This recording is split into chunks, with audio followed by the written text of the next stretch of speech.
Well, we're back here. We got a couple old fire trucks we're going to try to get started today. This one here is a 1979 Persh. Got a Detroit diesel in it. It's been sitting for quite a while. I'm not sure how many years. We have faith that it'll probably crank pretty easy, but you never know how these things go. It's been retired for a long time. It was used at a training field, and now it's at the end of its life. They're going to be parting it out and scrapping it out. We thought we'd come down here and see if we can get her to fire off one more time before she goes. Well, here's the other truck that we're going to try to crank today. We believe it's a 1985 Grumman Firecat. I'm not real sure on that. I'm just kind of going by the emblem, the shadow of the emblem. It's also been parked for a long time. This one, out of the two of them, we think that this one's going to be a little bit harder to start. I think both of these trucks had transmission problems. That was the reason they were parked. They've been sitting here for several years. Nobody's messed with them. Same thing, this one is about to be scrapped out too, just to see if these two old girls can fire off one more time before the end of their lives. They've served municipalities well. They've served fire training well. They've done their time. We'll give them one more shot. I want to give you guys a real quick walk around of this old girl. I'm sure some of you guys have never seen the inside of a fire truck. Granted, this one's a little older, but this is so old. A lot of the newer fire trucks, they have air pack seats up front. The firefighter has actually rest their back up against the air pack that they wear in the fires. The back seats have them, but these front seats don't. Those sun visors is actually kind of cool. They're like adjustable in every which way, so that's kind of neat. Right here is a holder for an axe. This is where the firefighters would sit, so you'd get dressed, and your air pack would be in these brackets right here. And this is the dog box, so the motor's underneath here. Not gonna stay open for us. Got a little service light. That's pretty cool. This is a Detroit diesel, painted a red. I'm sure most of you guys are used to seeing them green. I guess because it's a fire truck. I'm sure some old guy in the comments is gonna know more than me. You got a supercharger down here for her. So all these two-stroke Detroits use superchargers or some kind of forced induction on them. Looks like a motor. I don't see any reason why this old girl won't crank. Everyone that I talked to seemed pretty confident that this one was gonna crank if you just turn the key. So that's what we're gonna rock with right now. I wanna check the air filter just to make sure that we're not gonna suck anything up in the motor. I'm looking right inside of it right now. The filter's present, so we should be good. I think we're just gonna go for this one then and just see. And if she doesn't have enough juice, we'll move from there. If she don't start, we'll move from there. All these batteries on charge here. Hopefully they'll hold a charge. No idea how old they are, but we're gonna get moving along here. You guys can see, like my dad said, these trucks are starting to get scrapped out. The pump panel's already gone. The other truck's a bit worse on the scrapping out part, but this one's still missing some pieces. It's a sad fate, but everything has to die sometime. Can't save them all, Nope. Unfortunately. But we can get her running maybe.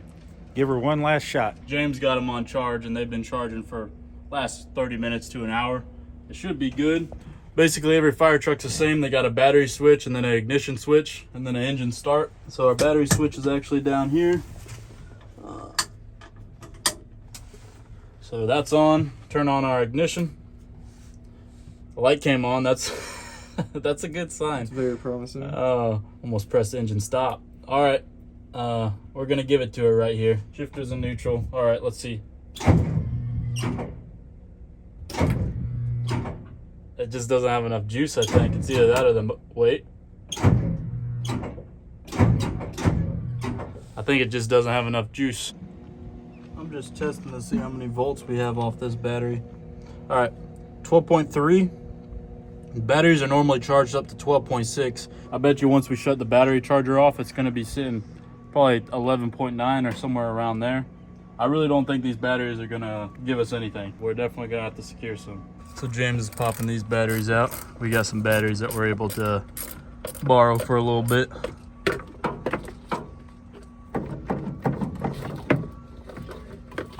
One down, one more to go. I'm not looking forward to picking that up. You are though, right, James? Yeah, that's why I'm here, right?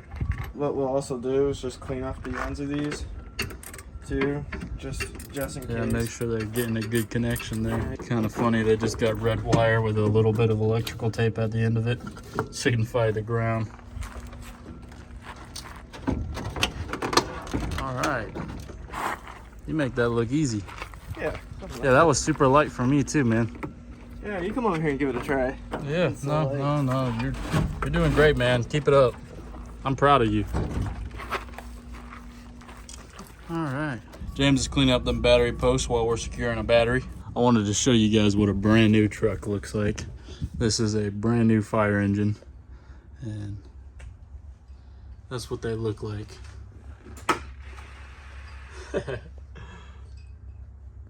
She's clean. Got the new car smell and everything. So you got your lights up here.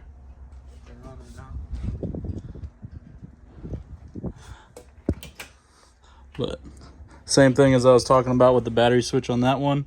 To start it, battery switch down here, ignition, press start. Oh my God, she smells good. This is the old guy we're stealing her from. So, right down here. Just a nut on top. These batteries aren't the same type. They're like the screw type. I don't think that they'll work. We're still gonna give them a shot and just see if we can jerry rig it. But I think the way we're gonna have to jerry rig it, it's not gonna make a good enough connection.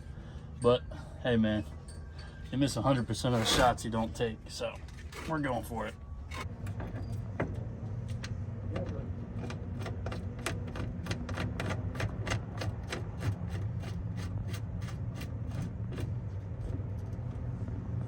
No, there's no way we can make these batteries work. So to solve our battery problem, we bought these adapters. Pretty neat. So that's what they look like once they're put on there. Just screw them on, and then you're able to throw the normal battery terminal on top of it. They were cheap enough, so better than buying a new battery. Yep, they're gonna work just fine. So we're gonna get that other battery in here, and hopefully this old girl's gonna be purring like a kitten here soon.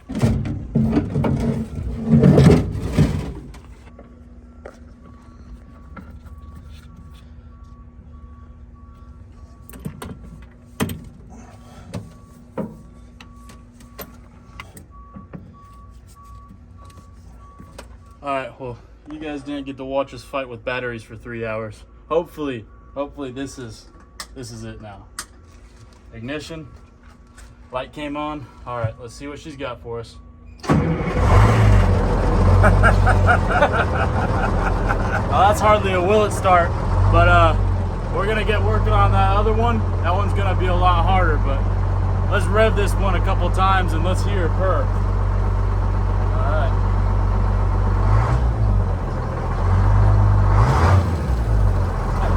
That Detroit sounds good. You should open up the engine cover. Yeah, let's open up the engine cover and take a peek at her. We figured this one would crank right up.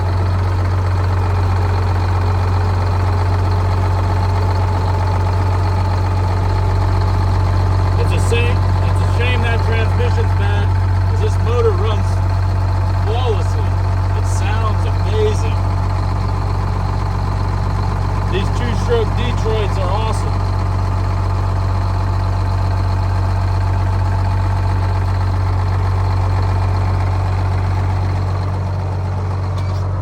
That sucks that we had to fight with batteries so long just for it to crank right up. This thing's been sitting here a couple of years, so that's good. It's a shame that she's gonna get put down here soon.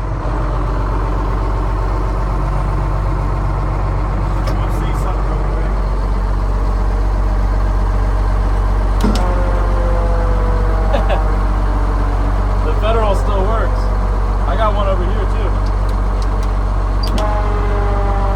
That one might be the brake. Fuel gauge is jumping everywhere. So is the clutch oil pressure. The air pressure is slowly building.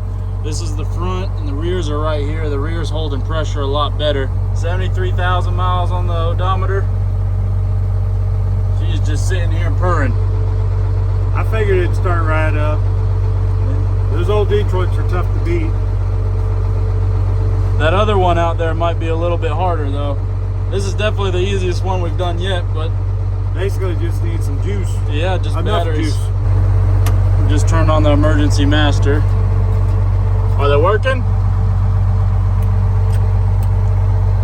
Now? Yeah. Backlights are working. Is that light bar? Yeah, the light bar is working too. Want me to try to throw it in reverse, I guess, and move back a little bit, then in reverse. Yeah.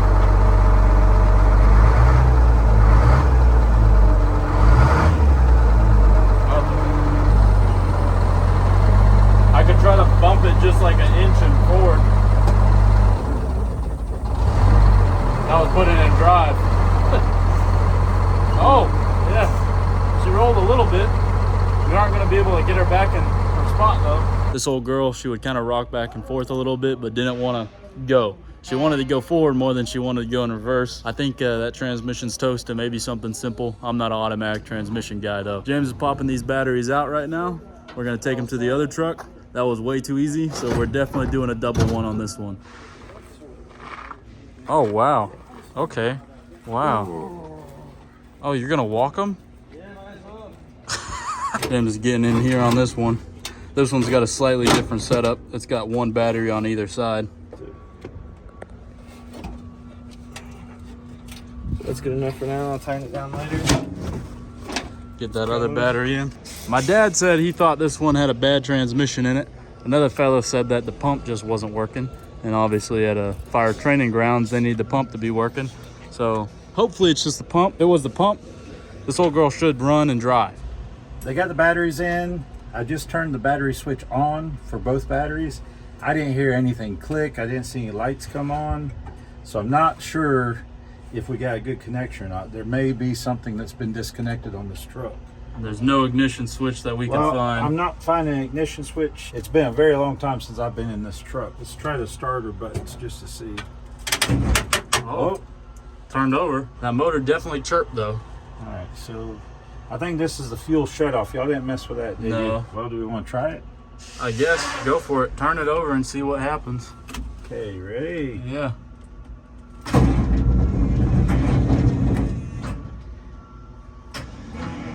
Let me try just one of them.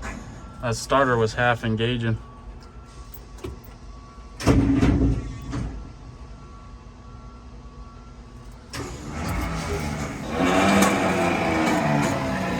Starter's somewhere down there, and it's not engaging. I might have to give it a couple whacks. James snuck ahead of me here. He said, "No, I want to bang on that piece of metal. You don't get to bang on that piece of metal." Try it again.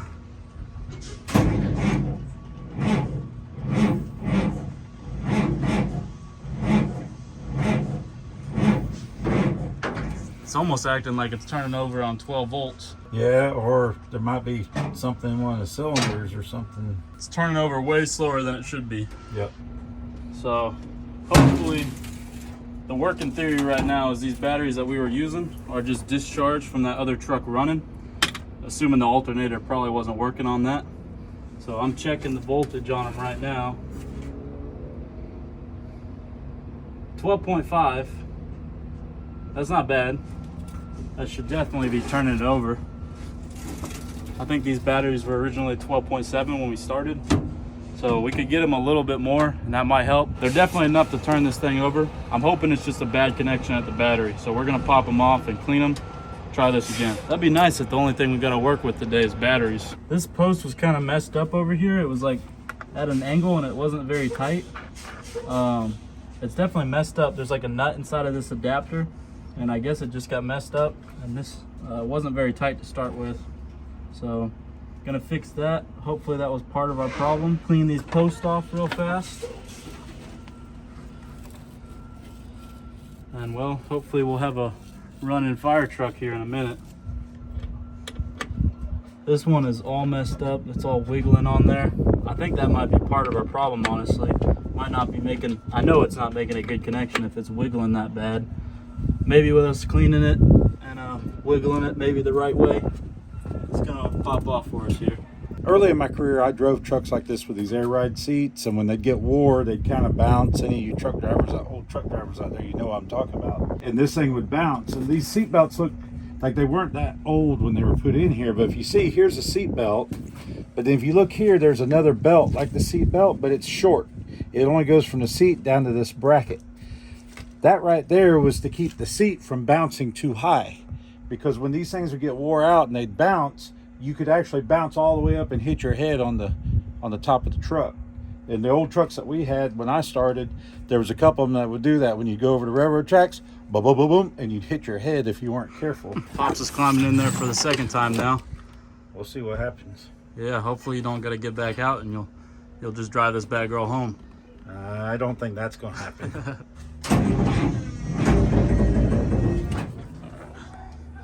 That's turning over really, really slow.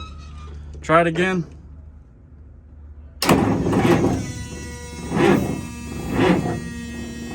All right, go for it.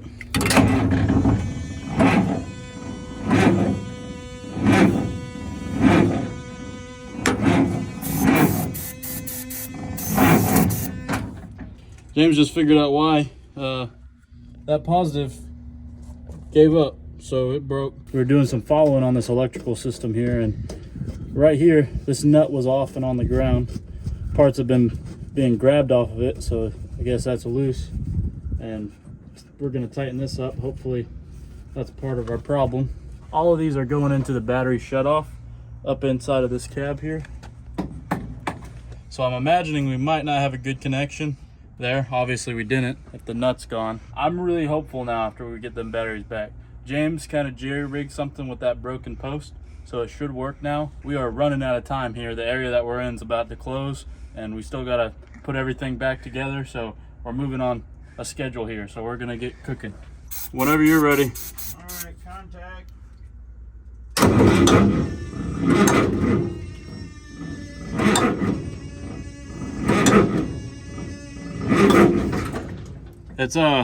It's like rolling and then starting to roll backwards almost. Well, we might as well try with the battery we have left since we're running out of time. Okay, here we go again.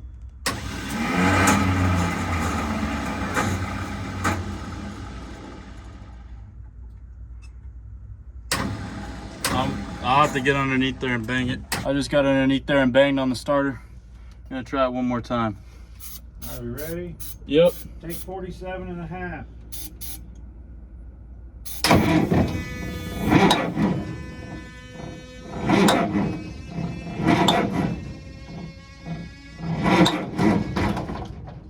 We almost got this old girl running here. We're running out of time though. The place we're at's gonna close and we gotta get out of here. We'll be back another day to try to fight this girl once more and hopefully get her turning over faster. If she turns over faster, I think she'll crank. So, but right now she's just turning over slow and I don't know what's happening. Back at it again with this old gal. So we're gonna run through some testing just to see what's making her turn over slow. Could be the starter, could be the lines going from the battery to the starter. It could also be the motor. There could be a water, coolant, oil, something in one of the cylinders causing it to turn over real slow, hydrolocking it basically. But we're gonna run through the steps. This one right here, this is our ground. The grounds for both of the batteries actually come to the casing on the starter, and then the hots run in behind here. So I'm gonna start tracing this bad boy, see where she goes. She's running over here. This is on the driver's side now, inside the frame rail. Both of these are from the two batteries. This is the hot coming out of this one. And this one appears to be going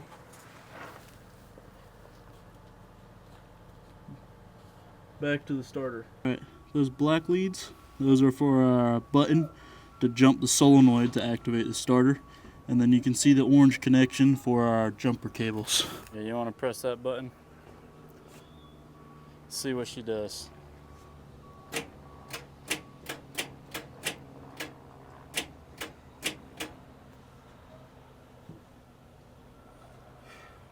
She doesn't want to do anything for us right now. We got both batteries hooked up. Still, she's just turning over slow. We bypassed everything and we hooked the batteries directly up to the starter. She was just clicking, you know, same thing she's doing right now, just doesn't want to do anything. You press the starter button, she'll roll over once and then she just stops. She don't want to do anything more than that. Rolls and then it rolls back. There's a lot of different things that could be happening here, but we're fighting with a lot. That solenoid keeps getting stuck. Bendix doesn't want to engage. We got to go underneath and beat the starter. Really, it needs a new starter to properly go through all the diagnosis and go through this. And this old girl, well, like we said in the beginning of the video, she's getting scrapped. I think unfortunately we're gonna have to call it here. It's not worth going and getting that starter rebuilt, or going and getting a new starter for something that's gonna get scrapped and we don't even own it. It was nice to work on this girl. It's frustrating that we were stuck at the electrical part of it. I was hoping to get more into the injectors and start doing a little bit more work to her. Sorry that we didn't get this one running, guys, but I hope you guys enjoyed listening to the other fire truck run. So she's just at the end of her life. Sad fate. Thank you all for watching.